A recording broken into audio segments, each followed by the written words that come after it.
So I grew up in Western Sydney with my mum and my sister. We weren't in a very religious household, but my mum was still very encouraging with any sort of choices I made, and I at the time thought it was really good. And my dad wasn't really as present as I would like him to be, but I still like to, looking back, like to think that God was always there whenever I needed him to be. When I first got invited to Celebration Church from a friend at work, it was for the young adults event where they had Pastor Teo come from Canberra and talk. And when I first came to here, I was still following Judaist practices. I wasn't really 100% Christian. But when I came here and I actually heard the testimonies and what he was speaking, it really connected to me with how he grew up, was echoing a lot of the mistakes I had and the experiences I grew up with. And it really just connected to me that I could have this amazing relationship with God and just really, really shine a light on my life. Like, you don't need to always be going to church when you're a kid. You could just, any point in time, God's always there. He's just waiting for you just to come back to the Father. Doesn't matter if you've walked away from church, you've never gone to church. He's just happy that you're there.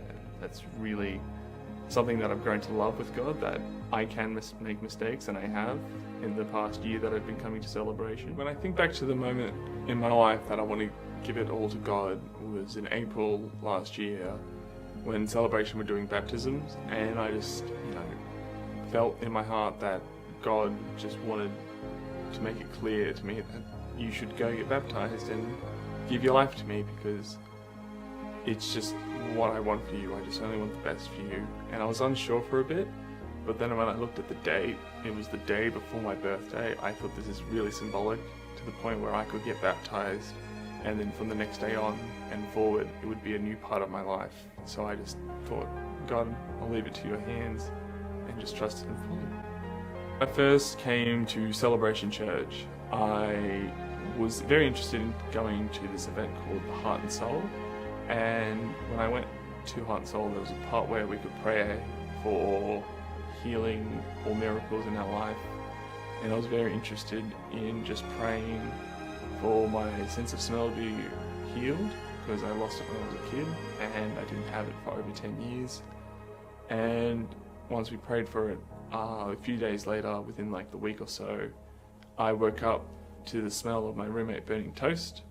I freaked out, made sure the kitchen wasn't burning, and when I stopped and thought about it, I realized I can smell, and it was just amazing to have that feeling of blessed by God. And I just broke down to tears and cried. I'm actually very excited, the fact that I'm still on a journey with God, and I'm really keen just to see where he takes me, because a lot of my choices nowadays I just leave to God. Like, if I'm unsure with what I should do or how I should do things, I'm just like, God, I give it to you. I just want you to give me that guidance. And most of the time it ends up with an answer. Some of the times it doesn't, but it's always just nice to know that he wants me to take my own path sometimes. And with Celebration, I'm very happy to be part of this church family. Not having a family of my own, it's nice to know that these guys are my actual family, and I love them all.